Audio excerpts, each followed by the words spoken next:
इस वीडियो में हम स्टार्ट करेंगे structure of atom class 9 chapter 4। ये है पार्ट 2 है वीडियो का।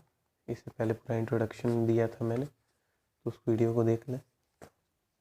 लेट्स रोल आगे। The structure of an atom, एक एटम का स्ट्रक्चर। We have learn Dalton's atomic theory in chapter 3। हमने चैप्टर 3 में डाल्टन्स एटॉमिक थ्योरी पूरी अच्छी तरह से पढ़ ली है। विच suggest that the atoms was invisible and indestructible। okay? Dalton ने क्या सजेस्ट दिया था कि जो एटम्स होते हैं वो इनविजिबल होते हैं और कभी उसको ख़त्म नहीं किया जा सकता, उसको और उसके टुकड़े नहीं किए जा सकते। ठीक है। But the discovery up to fundamental particles electron and protons inside the atom. लेकिन बाद में क्या हुआ कि जैसे थॉमसन ने इलेक्ट्रॉन दिया और प्रोटॉन आया, तो उस एटम में बाद में पता चला कि नहीं, एटम के अंदर भी, यानी जो डाल्टन्स का थ्योरी था वो गलत प्रूफ हो गया। एटम के अंदर भी पार्टिकल्स होते हैं, एटम को भी तोड़ा जा सकता है। Led to the failure of the spectral Dalton's atomic theory. जब इलेक्ट्रॉन और प्रोटॉन की डिस्कवरी हुई तो जो डाल्टन्स का एटॉमिक थ्योरी जिसने जो दिए थे वो उनका फेलियर एक्सपेक्ट हो गया। ये it was the considered necessary to know how electron and proton are arranged within an atom. ये कंसिडर करना बहुत ज़रूरी हो गया था कि कैसे इलेक्ट्रॉन और प्रोटॉन एक एटम में अरेंज होते हैं। मतलब एटम तो पता चल गया कि एटम के अंदर पार्टिकल्स होते हैं, लेकिन किसी को ये जानकारी नहीं थी उस टाइम कि एटम को और प्रोटॉन्स को और इलेक्ट्रॉन को उसके अंदर अरेंज कैसे करें। For explaining this many scientist propose various atomic models. इसको प्रपोज करने के लिए बहुत सारे साइंटिस्ट ने अपना अपना अपना उदाहरण दिया था। उसमें से J.J. Thomson was the first one to propose a model of structure of an atom। J.J. Thomson जो थे उन्होंने अपना पहला मॉडल दिखाया था स्ट्रक्चर ऑफ एटम का। तो अब हम पढ़ेंगे थॉमसन मॉडल ऑफ एटम। जो मॉडल है थॉमसन ने क्या एटम का जो स्ट्रक्चर दिया था उसको एक्सप्लेन करते हैं। ठीक है। मेरे आपको सजेशन रहेगा कि जब मैं आपको पढ़ाऊँ तो NCERT का बुक अपने साथ रखें। ओके, लेट्स रोल आगे। Thomson's model of an atom. जो मॉडल दिया थॉमसन ने क्या दिया था और देख लेते हैं। Thomson propose the model of an atom to be similar to that of Christmas pudding. Thomson ने क्या प्रपोज किया था कि एटम कैसे है, क्रिसमस पडिंग जैसे। The electron in sphere of positive charge. Pudding मतलब पता है ना, जो क्रिसमस केक होता है उसी को पडिंग यहाँ बोल रहा।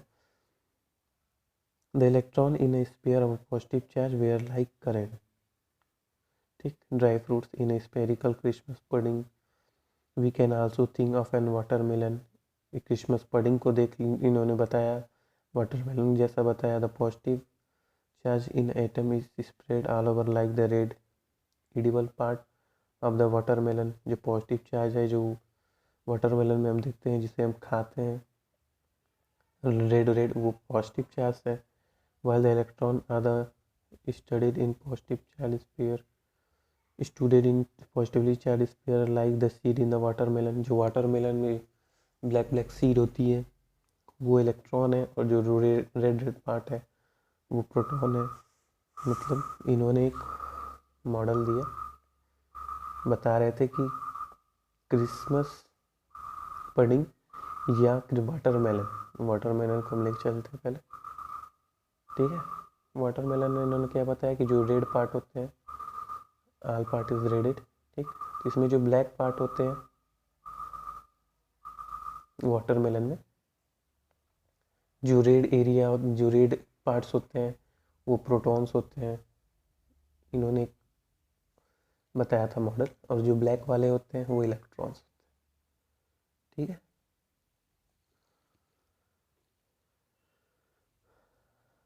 ठीक है, नेक्स्ट आगे बढ़ते हैं। थॉमसन प्रपोज है। थॉमसन ने क्या प्रपोज किया ये तो बता दिया कि वाटरमेलन जैसे होता है उसके जैसे रेड होते हैं वो प्रोटॉन्स होते हैं, और जो उसमें सीड होती है वो ब्लैक जो सीड होती हैं वो आपकी वो इलेक्ट्रॉन्स। ओके, नाउ लेट्स आगे। Thomson propose that an atom consist of positively charge. Atom क्या होता है, यहाँ पे आपका बनाया भी हुआ है। जो इलेक्ट्रॉन होते हैं, जैसे कि आप जानते हो कि इलेक्ट्रॉन निगेटिव चार्ज होते हैं, प्रोटॉन पॉजिटिव चार्ज होते हैं, ठीक है। Thomson propose that an atom consist of an positively charge sphere.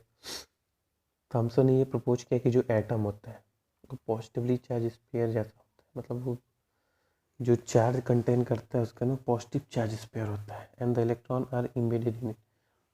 जो प्रोटॉन्स होते हैं जस्ट लाइक ए स्फीयर, ये पॉजिटिव चार्ज स्फीयर होता है। ये दिस होल इज प्रोटॉन्स। और क्या होता है कि जो इसमें इलेक्ट्रॉन होता है एम्बेडेड होता है, इसी में रहता है छोटा छोटा, just like watermelon. The all red parts of the watermelon is proton and the seeds embedding in it is electron। इन्होंने ये बताया। सेकेंड पॉइंट इन्होंने ये दिया, the negative and positive charge are equal in magnitude. जो negative part होता है, मतलब इलेक्ट्रॉन्स, और जो प्रोटॉन्स हैं उनकी जो मैग्नीट्यूड है वो इक्वल है। So the atom as whole is electric neutral. तो इसलिए जब न्यूट्रलाइज होते हैं, सब बोल रहे हैं कि ये तो उन्होंने बता दिया कि इलेक्ट्रॉन और प्रोटॉन कैसे है, कहाँ है। जो ब्लैक सीड होती है इलेक्ट्रॉन, जो रेड एरिया होता है वो प्रोटॉन, अकॉर्डिंग टू थॉमसन, ठीक है। तो इन्होंने बताया कि जो मैग्नीट्यूड होता है इलेक्ट्रॉन और प्रोटॉन का वो इक्वल होता है, ठीक है। इलेक्ट्रिकली न्यूट्रल इसलिए उसी को माना जाता है। चार्ज सारे एटम में चार्ज होते हैं, है ना। इलेक्ट्रॉन होता है, प्रोटॉन होता है, न्यूट्रॉन होता है। न्यूट्रॉन को बाद में देखेंगे। इलेक्ट्रॉन और प्रोटॉन होता है। इलेक्ट्रॉन हमारा जो होता है निगेटिव चार्ज कंसिस्ट करता है, और जो प्रोटॉन होता है वो पॉजिटिव चार्ज कंसिस्ट करता है। Although Thomson model explain that atoms are electrically neutral. Thomson model ने क्या एक्सप्लेन किया था कि जो एटम्स होते हैं वो इलेक्ट्रिकली न्यूट्रल होते हैं, ठीक है। Atoms are electrically neutral because why this, because they are equal in magnitude इनमें इलेक्ट्रॉन और प्रोटॉन का इक्वल होता है। if you have 2 protons then you have 2 electrons, okay, then the whole is 0, so it is neutralized। now let's roll आगे।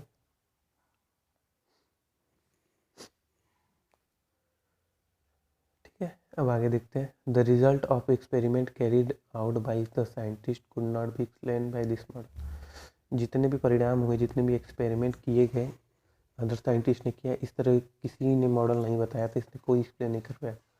As we seen below, जैसे कि हम एक नीचे देखते हैं, एक और एक साइंटिस्ट थे जिनका नाम रदरफोर्ड था। Rutherford's model of an atom. Thompson model is a watermelon, you have clear this Thompson model. and now the next rule is our next scientist is Rutherford। इन्होंने क्या दिया देख लेते हैं। the full name of the Rutherford is Ernest Rutherford was interested in knowing how the electron are arranged within an atom। Ernest Rutherford जो थे ये बहुत इंटरेस्ट ले रहे थे कि वो जानना चाहते थे कि कैसे एक एटम में इलेक्ट्रॉन अरेंज होता है, ठीक है। Rutherford design an experiment for this. Rutherford जो है इस एक्सपेरिमेंट को करने के लिए एक डिज़ाइन बनाए थे। In this experiment fast moving alpha particle were made to fall on a thin gold foil. इस एक्सपेरिमेंट में क्या होता है कि जो अल्फा पार्टिकल्स होते हैं, ठीक है, उसको बहुत तेज़ी से मूव कराया जाता है और एक थीन गोल्ड फॉइल पे उसको टकराया जाता है। यानी अल्फा पार्टिकल है, इसको वेरी फास्ट, ठीक, फास्ट मूविंग करता है, मूव करता है अल्फा पार्टिकल। यहाँ पे गोल्ड फॉइल होता है पतला सा, इस पे इन्होंने करवाया था, ठीक है। अब आगे देखते हैं क्या बोलता है इसमें। तो क्या क्या हमें मिल जाता है, तो इसको देख लेते हैं। यहाँ से बताता है he selected a gold foil. कैसे इन्होंने एक्सपेरिमेंट किया, यहाँ से स्टार्ट हो जाता है। He selected a gold foil because he wanted as thin layer as possible। This gold foil was about 1000 atom thick.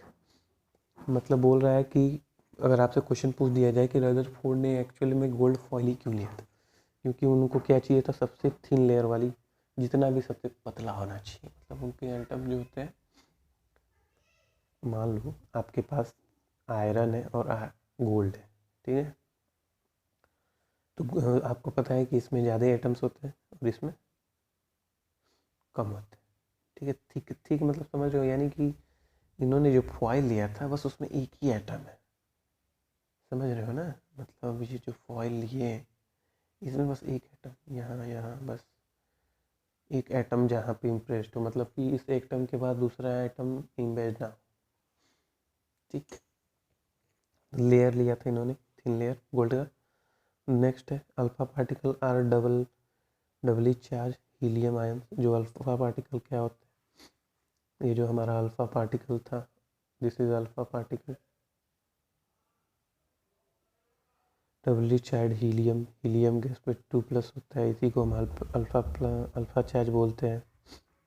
Since they have a mass of 4 U, helium का मास कितना होता है, 4 यूनिट होता है, सबको पता है mass of helium. Alpha particle क्या था, जनरली हीलियम था। The fast moving alpha particle have a consider amount of energy. जो अल्फा पार्टिकल को जब इन्होंने एकदम फास्ट मूव कराया, यहाँ पे जब फास्ट मूव किया अल्फा पार्टिकल, तो इसके अंदर बहुत सारी एनर्जी कंसिडरेबल हो गई, ठीक है। Next point is it was expected that alpha particle would be deflected by the sub atomic particle in the gold. ये एक्सपेक्ट किया जाता था कि जो अल्फा पार्टिकल है वो सब एटॉमिक पार्टिकल अगर एटम में होंगे तो वहाँ से वो डिफ्लेक्ट होगा। यानी if here is atom, in this atom there is, this is 2+, यानी अगर पॉजिटिव होगा तो ये रिपेल करेगा, क्योंकि पॉजिटिव और positive repel, isn't it, and positive and negative attracts, ठीक है। तो जहाँ पॉजिटिव, अगर उसके अंदर प्रोटॉन्स होंगे then it will be, sorry, then it will repel. अगर in that case if there is electron in the gold foil atom, so it will attract. next one start करते हैं। इट वॉज एक्सपेक्ट किए थे कि जो alpha particle है वो deflect होगा, ठीक है, गोल्ड एटम में। Since alpha particle were much heavier than the proton.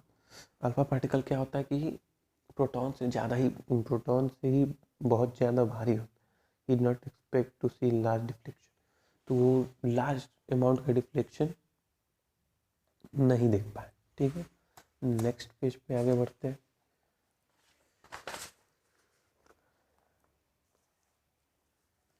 आगे देख लेते हैं इसका। But the alpha particle scattering experiment give totally unexpected result. लेकिन अल्फा पार्टिकल जो इन्होंने बताया था, this is the gold atoms, ये सारे गोल्ड एटम यहाँ पे फिगर बनाया गया अच्छी तरीके से। अल्फा पार्टिकल क्या हो रहे हैं, कहीं से डिफ्लेक्ट हो रहे हैं, कहीं से सीधे जा रहे हैं, ठीक है। आगे देता है, हम उसको पढ़ के उसके बाद एक्सप्लेन करते हैं आपको figure. Alpha particle experiment give totally unexpected result. जिस जैसे इन्होंने सोचा था वैसा रिजल्ट नहीं है, अनएक्सपेक्टेड रिजल्ट है। क्या था रिजल्ट, देख लेते हैं। द फॉलोइंग ऑब्जर्वेशन मेड, क्या क्या ऑब्जर्व किया उन्होंने, एक्सपेरिमेंट किया। तो most of the fast moving alpha particle pass straight through the gold. ज़्यादातर जो अल्फा पार्टिकल इस गोल्ड फॉइल पे पड़ रहे थे, just explain, this is a gold foil, ठीक, ज़्यादा नहीं बताया, बनाते हैं। This is our gold atom. ज़्यादातर अल्फा पार्टिकल क्या हो रहे थे कि सीधे सीधे निकल जा रहे थे। Most of the atom passed away straightly, sorry, alpha particle passed away straightly through the atom. और क्या हो रहा था, some of the alpha particle were deflected by the foil by small angle. लेकिन कुछ क्या हो रहे थे, जो अल्फा पार्टिकल होते हैं वो कुछ ही एंगल से डिफ्लेक्ट हो रहे थे, just like here, so like, just like this, so this, ठीक। ये सेकंड है कि ज़्यादातर जितने भी अल्फा पार्टिकल थे वो सीधे चले जा रहे थे, कुछ ही उस पर से डिफ्लेक्ट हो रहे थे। Next one is surprising, only what out of every 12,000 particle appear be rebound, यानी बोल रहा है कि 12,000 पार्टिकल्स में से जो अल्फा पार्टिकल इस पे रिलीज हो रहा था, 12,000 पार्टिकल में से कोई एक ही सीधे जाके वापस आ रहा था।